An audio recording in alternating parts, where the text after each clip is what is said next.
అందరికీ నమస్కారం. శుభ సాయంత్రం ఫ్రెండ్స్. ఈ రోజు మనము కాంపిటిటివ్ ఆస్పిరెంట్స్ కు ఉపయోగపడే విధంగా బయాలజికల్ సైన్స్ కి సంబంధించినటువంటి అనేక అంశాలు మనం ఈ రోజు ప్రెజెంటేషన్ చేసుకోబోతున్నాము. గత క్లాస్ లో మనము అకశేరుకాలకు సంబంధించినటువంటి వీడియోను ప్రెజెంటేషన్ చేయడం జరిగింది. ఈ రోజు మనము సకశేరుకాలకు సంబంధించినటువంటి వీడియోను ప్రెజెంటేషన్ చేస్తున్నాము. మరి అదే విధంగా నా యూట్యూబ్ ఛానల్ ని ఇంకెవరైనా మిత్రులు సబ్స్క్రైబ్ చేసుకోలేనట్టయితే సబ్స్క్రైబ్ చేయండి, షేర్ చేయండి. మరి అదేవిధంగా ఈ యొక్క వీడియో అనేకమైనటువంటి కాంపిటీషన్ ఎగ్జామ్స్ గ్రూప్ 1, గ్రూప్ 2, అదేవిధంగా గ్రూప్ 3, గ్రూప్ 4, నెక్స్ట్ వచ్చేసి ఆర్ఆర్బి, ఎన్టీపీసీ ఏ కాంపిటీషన్ ఎగ్జామ్లో అయినా గిట తప్పకుండా 100కు 100% ఇక్కడ నుంచి మనకు బిట్స్ రావడానికి అవకాశం ఉన్నటువంటి టాపిక్ మనం ప్రజెంటేషన్ చేస్తున్నాం. ఓకే, ఈరోజు మనము తెలుసుకోవాల్సిన టాపిక్ ఏంటి అంటే మనము సకశేరుకాలు, కశేరుకం, సకశేరుకాలు అంటే వెన్నుపాము కలిగి ఉన్నటువంటి జీవుల సముదాయాన్ని మనం ఏమంటారు? సకశేరుకాలు అంటారు అనే విషయాన్ని మనం తెలుసుకుందాం. ఓకేనా? ఈరోజు టాపిక్ ఏంది? సకశేరుకాలు. ఈరోజు టాపిక్ వచ్చేసి సకశేరుకాలు అనేటువంటి అంశాన్ని మనము ప్రజెంటేషన్ చేస్తున్నాము. ఈరోజు టాపిక్ ఏంది? సకశేరుకాలు. ఓకేనా? సకశేరుకాలు. ఈరోజు టాపిక్ వచ్చేసి సకశేరుకాలు. సకశేరుకాలు ఈరోజు టాపిక్. సకశేరుకాలు అంటే ఏంది అసలు? మనం నిర్వచనం తీసుకుందాము. సకశేరుకాలు అనేటటువంటిది విషయాన్ని మనం ఆలోచించినట్లయితే వెన్నుపాము, ఓకేనా, వెన్నుపాము కలిగినటువంటి వాటిని మనం ఏమంటారు? సకశేరుకాలు అంటారు అనే విషయాన్ని మనం తెలుసుకోవాలి. వెన్నుపాము కలిగినటువంటి వాటిని ఏమంటారు? సకశేరుకాలు అంటారు అనే విషయాన్ని మనం తెలుసుకుందాం. అయితే ఈ సకశేరుకాల్లో ఎటువంటి జీవులను అమర్చడం జరిగింది, వేటిని అమర్చడం జరిగింది అంటే ఫస్ట్ మనం ఆలోచించినట్లయితే చేపలు, మరి అదేవిధంగా ఉభయచరాలు రెండో అంశం, మూడో అంశం వచ్చేసి సరీసృపాలు, పక్షులు, క్షీరదాలు. చేపలు, ఉభయచరాలు, సరీసృపాలు, పక్షులు, క్షీరదాలు ఈ 5 అంశాలు ఎందులో అమర్చడం జరిగింది? సకశేరుకాల్లో అమర్చడం జరిగింది. సకశేరుకాలు అంటే ఏంది మిత్రులారా? ఆలోచించండి. సకశేరుకాలు అంటే వెన్నుపాము పృష్ఠవంశం కలిగి ఉన్నటువంటి వాటిని మనం ఏమంటారు? సకశేరుకాలు అంటారు. పృష్ఠవంశం లేనటువంటి వాటిని ఏమంటారు? అకశేరుకాలు. అంటే కశేరు దండకం. అక్కడ అకశేరుకాలు అంటే అక్కడ ఆబ్సెంట్ అయిపోయింది. ఏంది ఆబ్సెంట్ అయిపోయింది? వెన్నుపాము ఆబ్సెంట్ అయిపోయింది కాబట్టి దాన్ని మనము అకశేరుకాలు అని గత క్లాస్లో ప్రజెంటేషన్ చేసుకోవడం జరిగింది. ఈ రోజు వచ్చేస్తే మనము ఏంది? సకశేరుకాల గురించి మనము తెలుసుకుంటున్నాము. పృష్ఠవంశం వెన్నుదండం కలిగినటువంటి వాటిని, వెన్నుపాము కలిగినటువంటి వాటిని మనం ఏమంటారు? సకశేరుకాలు అంటారు. ఈ సకశేరుకాల్లో ఆలోచించినట్లయితే ఏ అంశాలు ఇవ్వడం జరిగింది? ఫస్ట్ మనము చేపల గురించి ఇందులో తెలుసుకుంటాం. ఏంది? చేపల గురించి. రెండోది వచ్చేస్తే ఉభయచరాల గురించి తెలుసుకుంటాం. రెండవ అంశం ఏంది? ఉభయచరాలు. నెక్స్ట్ మూడో అంశం వచ్చేస్తే సరీసృపాల గురించి తెలుసుకుంటాం. మూడో అంశం ఏంది? సరీసృపాల గురించి మనం తెలుసుకుంటాం. నెక్స్ట్ వచ్చేస్తే నాలుగోది వచ్చేస్తే పక్షుల గురించి తెలుసుకుంటాం. ఓకేనా? నెక్స్ట్ వచ్చేస్తే క్షీరదాలు అనేటువంటి అంశాన్ని మనము ఈ 5 అంశాల గురించి ఈ రోజు మనము తెలుసుకోబోతున్నాము. ఓకేనా? ఈ 5 అంశాల గురించి మనం ఈ రోజు మనము తెలుసుకోబోతున్నాం. చేపలు, ఉభయచరాలు, సరీసృపాలు, పక్షులు, క్షీరదాలు. ఓకేనా? ఈ అంశాల గురించి తెలుసుకోబోయే ముందు వీటికన్నా ముందు కొన్ని ముఖ్యమైనటువంటి అంశాలను మనము వీటికన్నా ముందు ప్రాథమిక సమాచారం సంబంధించి సకశేరుకాలకు సంబంధించి ప్రాథమిక విషయాన్ని మనం తెలుసుకుంటాం. ఇందులో కనుక మనం ఆలోచించినట్లయితే ఏంది ఆ ప్రాథమిక సమాచారం అంటే ఒక్కసారి మనం ఆలోచించేద్దాం. అందులో కనుక ఆలోచించినట్లయితే శీతల రక్త జీవులు, శీతల రక్త జీవులు అంటే అస్థిరోష్ణ జీవులు అనేటువంటి విషయాన్ని మనం తెలుసుకోవాలి. ఓకేనా? శీతల రక్త జీవులు లేదా అస్థిరోష్ణ జీవులు. శీతల రక్త జీవులు అంటే పరిసరాల ఉష్ణోగ్రత మారితే దేహ ఉష్ణోగ్రత గిట మారుతుందమ్మా. ఓకేనా? పరిసరాల ఉష్ణోగ్రత మారితే దేహ ఉష్ణోగ్రత కూడా ఏమైపోతుంది? మారిపోతుంది. కాబట్టి ఏమంటారు దీన్ని? శీతల రక్త జీవులు అంటారనే విషయాన్ని గుర్తుంచుకోండి. శీతలం అంటే ఏంది? చల్లనటువంటి గుర్తుంచుకోండి. పరిసరాల ఉష్ణోగ్రత మారినట్లయితే దాని యొక్క శరీరం యొక్క ఉష్ణోగ్రత ఏమైపోతుంది? మారిపోతుంది. కాబట్టి దీన్ని ఏమంటారు? శీతల రక్త జీవులు లేదా అస్థిరోష్ణ జీవులుగా పేర్కొంటారు అనే అంశాన్ని మనం తెలుసుకోగలగాలి. ఓకేనా? ఇందులో కనుక ఎటువంటివి ఉంటాయి? చేపలు, అదేవిధంగా ఉభయచరాలు, సరీసృపాలు అనే అంశాలు మనము ఇందులో తెలుసుకోవాలి. చేపలు, ఉభయచరాలు, సరీసృపాలు. ఎందులో శీతల రక్త జీవులు, అస్థిరోష్ణ జీవులు అంటే ఇవి చేపలు, ఉభయచరాలు, సరీసృపాలు. నెక్స్ట్ వచ్చేస్తే ఉష్ణ రక్త జీవులు అనే విషయాన్ని గుర్తుంచుకోండి. రెండోది ఏంది? ఉష్ణ రక్త జీవులు. అదేవిధంగా శిరోష్ణ జీవులు అంటారు వీటిని ఏమంటారు? శిరోష్ణ జీవులు కూడా మనం పేర్కోవచ్చు. అంటే పరిసరాల ఉష్ణోగ్రత మారితే దేయ ఉష్ణోగ్రత అనేటువంటిది మారదు అనే విషయాన్ని గుర్తుంచుకోండి. పరిసరాల ఉష్ణోగ్రత మారితే దేయ ఉష్ణోగ్రత మారితేంది? ఏవే చెప్పుకున్నాము? చేపలు, ఉభయచరాలు, సరీసృపాలు అనే అంశాన్ని మనం ప్రజెంటేషన్ చేసుకున్నాం. ఇక్కడ ఉష్ణ రక్త జీవులు ఏంది? పరిసరాల ఉష్ణోగ్రత మారితే దేయ ఉష్ణోగ్రత మారదు, కాబట్టి వీటిని ఏమంటారు? ఉష్ణ రక్త జీవులు అంటారు అనే విషయాన్ని మనం తెలుసుకుంటాము. ఈ ఉష్ణ రక్త జీవుల్లో కనుక గమనించినట్లయితే పక్షులు మరి అదేవిధంగా స్కీరదాలు అనే విషయాన్ని గుర్తుంచుకోండి. ఏంది? పక్షులు మరియు స్కీరదాలు అనే విషయాన్ని మనము ఇందులో ప్రజెంటేషన్ చేసుకుంటున్నాము. ఇందులో ఉష్ణ రక్త జీవం ఒకటి ఏం తెలుసుకున్నాము? శీతల రక్త జీవుల గురించి చెప్పుకున్నాము. రెండోది ఉష్ణ రక్త జీవుల గురించి. నెక్స్ట్ వచ్చేస్తే మూడోది వచ్చేస్తే ఉల్బరహిత జీవులు. ఉల్బరహిత జీవులు అంటే పిండం చుట్టూ ఉల్బం.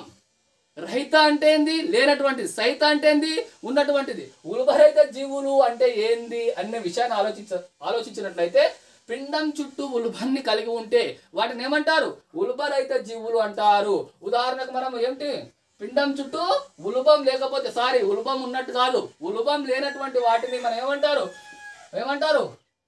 ఉల్బరహిత జీవులు అంటారు. పిండం చెట్టు ఎటువంటి ఉల్బం లేనటువంటి వాటిని ఏమంటారు? ఉల్బరహిత జీవులు అంటారు. చేపలు, ఉభయచరాలను మనము దీంట్లో పరిశీలన చేస్తాం. చేపలు మరియు అదేవిధంగా ఉభయచరాలను మనం ఎందులో చేస్తాము? ఉల్బరహిత జీవులుగా పరిగణిస్తాం. అదేవిధంగా ఉల్బ సహిత జీవులు. నాలుగో అంశం ఏంది? ఉల్బ సహిత జీవులు. ఉల్బ సహిత జీవులు అంటే గుర్తుంచుకోండి, పిండం చుట్టూ ఉల్బం ఉన్నట్లయితే దాన్ని ఏమంటారు? ఉల్బ సహిత జీవులు అంటారు. ఉదాహరణకు మనం ఆలోచించినట్లయితే పక్షులు అదేవిధంగా స్కీరదాలు అనే విషయాన్ని మనం తెలుసుకోవాలి. పక్షులు మరియు స్కీరదాలు అనే విషయాన్ని మనం ఏం తెలుసుకోవాలి? సరీసృపాలు గిట్ట వస్తాయి ఇందులో. మనకి ఎగ్జామినేషన్ పైన టాప్ లో ఏమని అడగొచ్చు? కింది వాటిలో శీతల రక్త జీవులని అడిగి చేపలు, ఉభయచరాలు, సరీసృపాలు, స్కీరదాలు అని అడగొచ్చు. కాబట్టి ఇందులో మనము బాగా ప్రజెంటేషన్ చేయగలిగితే మనం ఏం చేయాలి? చేపలు, ఉభయచరాలు, సరీసృపాలు ఇచ్చి పైవేవి కూడా ఇవ్వచ్చు. కాబట్టి శీతల రక్త జీవులు అంటే ఏంది? చేపలు, ఉభయచరాలు, సరీసృపాలు అనే అంశాన్ని మనం తెలుసుకోగలగాలి. నెక్స్ట్ వచ్చేసి ఉల్బ సహిత జీవులు ఏంది? పక్షులు మరియు స్కీరదాలు. ఇక్కడ పక్షులు, స్కీరదాలు అంటే ఈ స్కీ గుర్తించుకోండి అమ్మా మీరు, అంతే. ఏంది? ఈ స్కీ గుర్తించుకోండి. పక్షిలో రెండోది ఏంటి? స్కీ. కాబట్టి పక్షులు మరియు స్కీరదాలు, సరీసృపాలు కూడా ఇందులో వస్తాయి. వీటిని ఏమంటారు? ఉల్బ సహిత జీవులుగా మనము పరిగణలోకి తీసుకోగలగాలి. అదేవిధంగా ఐదో అంశం వచ్చేసినట్లయితే అండోత్పాదకాలు. ఐదోది ఏంది? అండోత్పాదకులు అంటే ఏంది? మనము గుడ్లు పెట్టే జీవులు మనం ఏమంటారు? అండోత్పాదకులు అంటారనే విషయాన్ని మనం తెలుసుకోవాలి. గుడ్లు పెట్టేవి అంటే ఏంది? మనకు ఉదాహరణకు పాములుగా చెప్పుకోవచ్చు మనము, అదేవిధంగా చేపలను చెప్పుకోవచ్చు. ఓకేనా? వీటన్ని పక్షులను చెప్పుకోవచ్చు. ఇవన్నీ ఏంటివి? అండోత్పాదకులుగా మనము చెప్పుకోగలగాలి. ఇది అండోత్పాదకులకు సంబంధించి. అదేవిధంగా శిశుత్పాదకాలు. ఆరో అంశం ఏంది? శిశుత్పాదకం అంటే పిల్లలను కనే వాటిని ఏమంటారు? శిశుత్పాదకాలు అంటారన్న విషయాన్ని గుర్తుంచుకోండి. శిశుత్పాదకాలు అంటే మనకు వచ్చేసినట్లయితే సోరచేప, రక్త పింజర ఏంది? ఇవన్నీ శిశుత్పాదకాలుగా మనం పరిగణలోకి తీసుకుంటాము. ఓకే, మనం ఇక్కడ చూడండి సకశేరుకాలు అనే విషయాన్ని ఆలోచించినట్లయితే సకశేరుకాలు అంటే వెన్నుపాము పృష్ఠవంశం కలిగి ఉన్నటువంటి వాటిని సకశేరుకాలు అంటారు.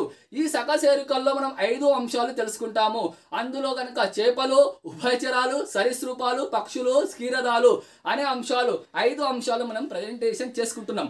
అంతకన్నా ముందుగా దీనికి సంబంధించినటువంటి ప్రాథమిక సమాచారాన్ని మనం ఆలోచించినట్లయితే శీతల రక్త జీవులు లేదా అస్థిరోష్ణ జీవులు పరిసరాల ఉష్ణోగ్రత మారితే దేయ ఉష్ణోగ్రత కూడా మారినట్లయితే వాటిని ఏమంటారు?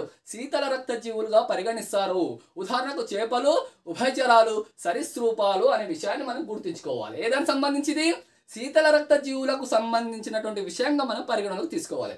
అదేవిధంగా ఉష్ణ రక్త జీవులు లేకపోతే శిరోష్ణ రక్త జీవులు అంటే దేయ ఉష్ణోగ్రత పరిసరాల ఉష్ణోగ్రత మారినప్పటికీ దేయ ఉష్ణోగ్రత మారదు, స్థిరంగా ఉంటుంది. కాబట్టి దీనిని శిరోష్ణ జీవులు లేదా ఉష్ణ రక్త జీవులుగా పేర్కొంటారు. పక్షులు మరియు క్షీరదాలు అనే విషయాన్ని గుర్తుంచుకోండి.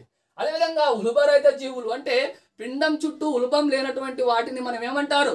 ఉల్బరహిత జీవులుగా చెప్పుకుంటారు. చేపలు మరియు ఉభయచరాలు అనే రెండు అంశాలను మనము పరిగణలోకి తీసుకోవాలి. నెక్స్ట్ వచ్చేసి మూడోది తెలుసుకున్నాం కదా. నెక్స్ట్ వచ్చేసి ఉల్బ సహిత జీవులు, పిండం చుట్టూ ఉల్బాన్ని కలిగి ఉంటే వాటిని ఏమంటారు? ఉల్బ సహిత పక్షులు మరియు క్షీరదాలు సరీసృపాలు మనం పరిగణలోకి తీసుకోవాలి. అండోత్పాదకాలు అంటే గుడ్లు పెట్టే వాటిని మనము అండోత్పాదకాలు అంటారు అనే విషయాన్ని మనం చెప్పుకోవాలి. చేపలు మనము గుడ్లు పెడతాయి అనే విషయాన్ని గుర్తుంచుకోవాలి. ఇవి దీనికి సంబంధించినటువంటి విషయంగా మనము పరిగణలోకి తీసుకోవాలి. ఓకేనా? దీనికి సంబంధించి తర్వాత శిశుత్పాదకాలు అంటే పిల్లల్ని ఉద్భవించే వాటిని మనం ఏమంటారు? శిశుత్పాదకాలు అంటారు అనే విషయాన్ని మనం తెలుసుకోవాలి. ఇది సకశేరుకాలకు సంబంధించినటువంటి ఇందులో ఉన్నటువంటి కొన్ని ముఖ్యమైనటువంటి అంశాలను మనము తెలుసుకోవడము జరిగింది. దీనికి సంబంధించి ఫస్ట్ మనము చేపల గురించి తెలుసుకుంటాము. ఏంది? చేపల గురించి. ఈ రబ్ చేసిన తర్వాత మళ్ళీ నేను బోర్డు పైన రాస్తా. అంతకన్నా ముందుకు ఒకసారి ఎక్స్ప్లెనేషన్ చేసే ప్రయత్నం చేస్తా. చూడండి, చేపల అధ్యయనాన్ని మనం ఏమంటారు? ఇక్తియాలజీ అంటారు. చేపల అధ్యయనం ఏమంటారు? ఇక్తియాలజీ అంటారు అనే విషయాన్ని గుర్తుంచుకోండి. చేపల అధ్యయనం ఏమంటారు? ఇక్తియాలజీ అంటారు అనే విషయాన్ని మనం తెలుసుకోండి. చేపల అధ్యయనం ఏమంటారు? ఇక్తియాలజీ అంటారు. అదేవిధంగా చేపల పెంపకాన్ని ఏమంటారు? ఫిషికల్చర్ అంటారు. చేపల పెంపకాన్ని ఏమంటారు? ఫిషికల్చర్ అంటారు అనే విషయాన్ని మనం తెలుసుకోగలగాలి. ఒక్కసారి రబ్ చేసే ప్రయత్నం చేద్దాము. చూడండి, మనము చేపల గురించి తెలుసుకుంటున్నాము. ఈ చేపలకు సంబంధించినటువంటి విషయాలు ఏమేమి ఉన్నాయి?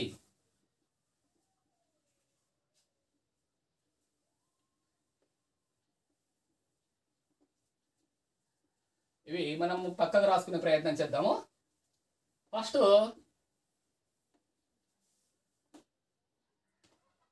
మనం ఏమేమి అంశాలను?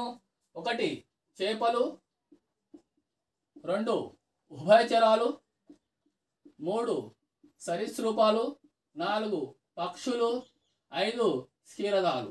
ఈ 5 అంశాల గురించి ఈరోజు మనం వీడియోలో ప్రజెంటేషన్ చేస్తాం. ఎన్ని అంశాలు? 5 అంశాల గురించి ప్రజెంటేషన్ చేస్తాము. ఓకే, వీడియోలో పడలేదా?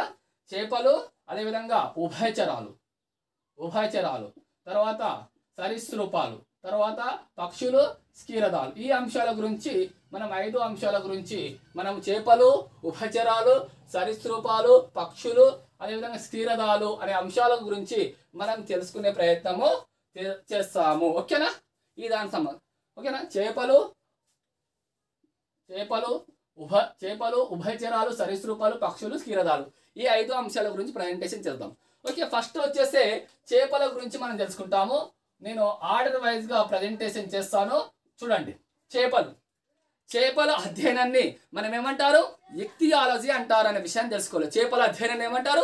ఇక్తియాలజీ అంటారు. చేపల పెంపకాన్ని మనం ఏమంటారు? ఫిషికల్చర్ అంటారు. చేపల పెంపకాన్ని ఏమంటారు? ఫస్ట్ వచ్చేసినట్లయితే చేపల అధ్యయనాన్ని ఇక్తియాలజీ అంటారు. ఓకేనా? కనబడుతుంది అనుకుంటున్నా. చేపల అధ్యయనాన్ని ఏమంటారు? ఇక్తియాలజీగా పేర్కొంటారు. అదేవిధంగా చేపల పెంపకాన్ని మనం ఏమంటారు? ఫిషికల్చర్ అంటారు అనే విషయాన్ని గుర్తుంచుకోండి. ఓకేనా? అదేవిధంగా రొయ్యలు మరియు పీతలను కృత్రిమంగా పెంచే పద్ధతిని ఏమంటారు? అక్వాకల్చర్ అంటారు. ఏమంటారు? అక్వాకల్చర్. ఏమంటారు? రొయ్యలు మరియు పీతలు అదేవిధంగా చేపల్ని గిట్ట వస్తుంది. ఓకేనా? వీటిని అక్వాకల్చర్ అంటారు. వీటి పెంపకాన్ని, చేపల పెంపకాన్ని మనం ఏమంటారు? ఫిషికల్చర్ అంటారు. చేపల అధ్యయనాన్ని ఏమంటారు? ఇక్తియాలజీ అంటారు అనే విషయాన్ని మనము తెలుసుకోగలగాలి. ఇది దీనికి సంబంధించిన విషయంగా మనము పరిగణలోకి తీసుకోగలగాలి. ఓకేనా? ఓకే, ఈ దానికి సంబంధించి మనం ఒకసారి చూసుకున్నట్లయితే చేపలకు సంబంధించిన విషయాన్ని మనం ఒకసారి పరిశీలన చేద్దాం. Okay, disturbance. ఓకే, చేపల అధ్యయనాన్ని మనం ఏమంటారు? ఇక్తియాలజీగా పేర్కొంటారు. అదేవిధంగా చేపల పెంపకాన్ని ఫిషికల్చర్ గా పేర్కొంటారు. అదేవిధంగా చేపలకు కృత్రిమంగా సంబంధించి రొయ్యలు మరియు పీతలు పెంపకాన్ని మనం ఏమంటారు? అక్వాకల్చర్ అంటారు అనే విషయాన్ని మనము తెలుసుకోగలగాలి. అదేవిధంగా చేపల్లో ఉన్నటువంటి డివోహెన్ యుగాన్ని మనం ఏమంటారు? స్వర్ణయుగంగా పేర్కొంటారు. ఏమంటారు? స్వర్ణయుగంగా పేర్కొంటారు అనే విషయాన్ని గుర్తుంచుకోండి. అదేవిధంగా చేపల్లో ఎన్ని గదులు ఉంటాయి? 2 గదులు ఉంటాయి. ఒక కర్ణిక, ప్లస్ ఒక జఠరిక ఉంటుంది అనే విషయాన్ని గుర్తుంచుకోండి. ఒక కర్ణిక మరియు ఒక జఠరిక ఎందులో ఉంటుంది? చేపల్లో ఉంటుంది. అదేవిధంగా చేపలకు సంబంధించి గుండె ఎట్లుంటుంది? ఎస్ ఆకారంలో ఉంటుంది అమ్మ. ఓకేనా? ఎస్ ఆకారంలో చేపలకు సంబంధించినటువంటి గుండె ఉంటుంది అనే విషయాన్ని మనం తెలుసుకోగలగాలి. నెక్స్ట్ వచ్చేస్తే చేపల్లో ఏ వలయం ఉంటుంది? ఏకవలయ రక్త ప్రసరణ ఉంటుంది చేపలలో. ఒకేసారి ప్రసరితం అవుతుంది గుండె నుంచి. ఓకేనా? ఏకవలయ రక్త ప్రసరణ వ్యవస్థ చేపలలో ఉంటుంది అనే విషయాన్ని మనము తెలుసుకోగలగాలి.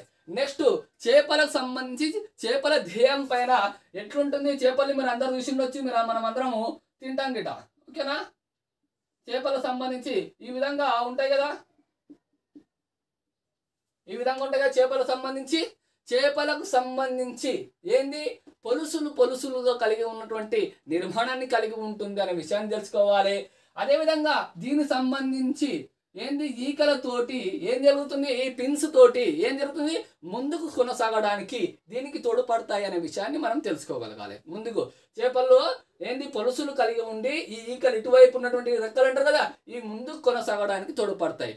చేపల్లో కనుక మనము గమనించినట్లయితే ఈ మొప్పలు ఉంటాయి కదా చేపలకు, ఈ మొప్పల ద్వారా ఏం జరుగుతుంది? శ్వాసక్రియ జరుగుతుంది అనే విషయాన్ని మనము తెలుసుకోగలగాలి. కానీ డిప్నాయి చేపల్లో వెరీ ఇంపార్టెంట్, డిప్నాయి చేపల్లో ఊపిరితిత్తుల ఆధారంగా శ్వాసక్రియ జరుగుతుంది అనే విషయాన్ని గుర్తుంచుకోండి. ఊపిరితిత్తుల ఆధారంగా డిప్నాయి చేపల్లో ఏం జరుగుతుంది? శ్వాసక్రియ జరుగుతుంది అనే విషయాన్ని గుర్తించి. మిగతా చేపలన్నీ ఎట్లా? మొప్పల ఆధారంగా జరుగుతుంది అనే విషయాన్ని మనము తెలుసుకోగలగాలి. ఏ దానికి సంబంధించి? చేపలకు సంబంధించి. అదేవిధంగా చేపలు 2 రకాలు. ఎన్ని రకాలు? 2 రకాలు. ఒకటి మృదులస్సి చేపలు, రెండోది అస్సి చేపలు. చేపలు ఎన్ని రకాలు? మృదులస్సి చేపలు మరి అదేవిధంగా అస్సి చేపలు అనే విషయాన్ని గుర్తుంచుకోండి. చేపలు ఎన్ని రకాలు? ఒకటి మృదుల అస్సి చేపలు, రెండోది అస్సి చేపలు. ఓకేనా? ఈ మృదులస్సి చేపల్లో మనం ఒక్కసారి తెలుసుకున్నట్లయితే, మృదులస్సి చేపల్లో కనుక మనం గుర్తించుకున్నట్లయితే ఇవన్నీ మనము ఒకసారి మృదులస్సి చేపల్లో అన్ని ఏవి? సముద్ర చేపలని గుర్తుంచుకోండి. మృదుల అంటే వీటి శరీరం మెత్తగా ఉంటుంది కాబట్టి వీటిని ఏమంటారు? మృదులస్సి చేపలు అంటారు. అదేవిధంగా అస్సి చేపలు అంటే వీటి శరీరం కొంతవరకు గట్టిగా ఉంటుంది కాబట్టి అస్సి చేపలు అని కూడా మనం తెలుసుకోగలగాలి. ఈ మృదులస్సి చేపల్లో కనుక గమనించినట్లయితే సోర చేప, అదేవిధంగా రే చేప, స్కేట్ చేప, ఇవన్నీ ఏంటిది? ఇవన్నీ మృదులస్సి చేపకు సంబంధించినటువంటి విషయాలుగా మనము పరిగణలోకి తీసుకోగలగాలి. ఇందులో కనుక గమనించినట్లయితే టర్ఫిడో అనేటువంటిది ఏంది? టర్ఫిడో అనేటువంటి చేప ఏంది? దీనికి సంబంధించి ఎగిరే చేపగా మనము తెలుసుకోగలగాలి. అదేవిధంగా నెక్స్ట్ వచ్చేస్తే టర్ఫిడో కాదు, రింకోడాన్ చేప అనేటువంటిది ఏంది? రింకోడాన్ బాగా గుర్తుంచుకోండి. టర్ఫిడో కాదు, రింకోడాన్ అనేటువంటి చేప. ఏ చేప? రింకోడాన్ అటువంటి చేప అతి పెద్ద చేపగా మనం ఏమంటారు? దాన్ని ఏమంటారు? నీలి తిమంగళం అంటారు. ఏమంటారు? నీలి తిమంగళము. నీలి తిమంగళం మనం చూసినామా ఏదైనా సినిమాలో? ఛత్రపతి సినిమాలో వస్తుంది చూడండి అది. ఓకేనా? నీలి తిమంగళం సంబంధించి హీరో ఏం చేస్తాడు? దాంతో ఫైట్ చేస్తాడు కదా, అది గుర్తుంచుకోండి. రింకోడాన్ ఏంది? రింకోడాన్ అన్నటువంటిది అతిపెద్ద చేపగా మనము గుర్తుంచుకోవాలి. ఓకేనా? దీనికి సంబంధించినటువంటిది. టర్ఫిడో అనేటువంటిది ఏంది? విద్యుత్ చేపగా గుర్తుంచుకోండి. ఏంది? విద్యుత్ చేపగా మనము టర్ఫిడో చేపను గుర్తుంచుకుంటాం. అదేవిధంగా అస్సి చేపలు అనేటువంటివి ఇవి మంచినీటిలో నివసిస్తాయి అన్నటువంటి విషయాన్ని గుర్తుంచుకోవాలి. మంచినీటిలో నివసిస్తాయి అంటే ఏం చేస్తాం? మనము భోజనానికి ఉపయోగపడతాయి అనే విషయాన్ని గుర్తుంచుకోండి. కాబట్టి అస్సి చేపలు ఏంది? మంచినీటిలో నివసిస్తాయి అనే విషయాన్ని గుర్తుంచుకోండి.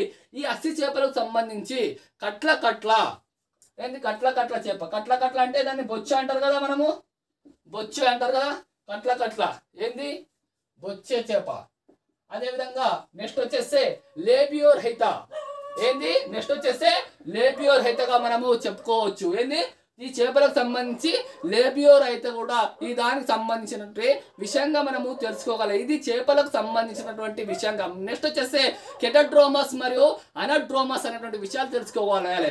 అనడ్రోమస్ అంటే ఏంది అంటే సముద్రం నుండి మంచినీటికి వలస రావడాన్ని మనం ఏమంటారు?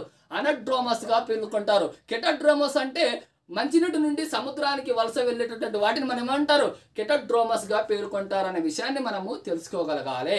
ఇక్కడ చూడండి, అనడ్రోమస్ అంటే ఏంది అనే విషయాన్ని మనము తెలుసుకున్నట్లయితే సముద్రం నుండి మంచినీటికి వలస వచ్చేటటువంటి వాటిని అనడ్రోమస్ అంటారు. అంటే ఉదాహరణకు హిల్సా చేప అని గుర్తుంచుకోండి. ఏంది హిల్సా చేప, ఏది హిల్సా చేపకు సంబంధించినది. అదేవిధంగా నెక్స్ట్ వచ్చేస్తే మంచినీటి నుండి సముద్రానికి వలస వెళ్ళడాన్ని ఆంగ్విల్లా చేప అని గుర్తుంచుకోండి. ఏంది ఆంగ్విల్లా చేప అనే విషయాన్ని మనము గుర్తుంచుకోవాలి. ఓకేనా. ఒక హిల్సా చేప కనుక గమనించుకున్నట్లయితే మనము ఇది 1 కేజీ బరువు పెరగడానికి 2 సంవత్సరాలు పడుతుంది. ఎన్ని సంవత్సరాలు? 2 సంవత్సరాలు పడుతుంది. ఇది బెంగాలీలకు ఇష్టమైన ఆహారం అనేటువంటి విషయాన్ని మనము తెలుసుకోగలగాలి. ఇది చేపల గురించి. ఓకే, దీని గురించి మనం పూర్తి డీటెయిల్స్గా తెలుసుకోవడం జరిగింది. చేపల గురించి మనం చేపల అధ్యయనాన్ని మనం ఏమంటారు? ఇక్తియాలజీ అంటారు. చేపల పెంపకాన్ని ఫిసికల్చర్ అంటారు. కృత్రిమ చేపల పెంపకాన్ని అక్వాకల్చర్ అంటారు. రొయ్యలు మరియు పీతలు చేపల్లో ఏకవలయ రక్త ప్రసరణ వ్యవస్థ ఉంటుంది. చేపల్లో 2 గదలు ఉంటాయి, ఒక కర్ణిక మరియు ఒక జఠరిక అనే విషయాన్ని గుర్తుంచుకోవాలి. చేప యొక్క గుండె ఎస్సాకారంలో ఉంటుంది అనే విషయాన్ని గుర్తుంచుకోండి. ఓకేనా. నెక్స్ట్ వచ్చేస్తే ఇందులో అనడ్రోమస్ మరియు కెటోట్రోమస్ అనే వలసల రకాల గురించి తెలుసుకోవడం జరిగింది. అదేవిధంగా నెక్స్ట్ వచ్చేస్తే ఇందులో కనుక అతిపెద్ద చేపగా మనం ఏమంటారు? రింకోడన్ గా చెప్పుకుంటారు. దీన్ని నీలి తిమంగళంగా పేర్కొంటారు అనే విషయాన్ని కూడా క్లియర్ కట్ గా తెలుసుకోవడం జరిగింది. నెక్స్ట్ వచ్చేసి మృదులాసి చేపలు, అదేవిధంగా అస్సి చేపల గురించి కూడా మనం క్లియర్ గా తెలుసుకోవడం జరిగింది. ఓకేనా. మృదులాసి చేపలు అంటే సోర చేప, రే చేప, అదేవిధంగా స్కెట్ చేప అనేటువంటి సోర చేప, ఇవన్నీ ఏంటి మృదులాసి చేపలకు సంబంధించినటువంటి విషయంగా మనం తెలుసుకున్నాం. నెక్స్ట్ వచ్చేసి అస్సి చేపలు కనుక గమనించినట్లయితే కట్ల దీన్నే బొచ్చి అంటారు. అదేవిధంగా లేబియో రైతా అనేటువంటిది, ఇవన్నీ ఏంటి ఏ దానికి సంబంధించింది? అస్సి చేపలకు సంబంధించి మంచినీటి వాటిగా పేర్కొంటారు అనే విషయాన్ని మనము తెలుసుకోవాలి. ఇది చేపల గురించి. ఓకేనా. సకశేరుకల్లో మొదటి అంశం గురించి తెలుసుకోవడం జరిగింది.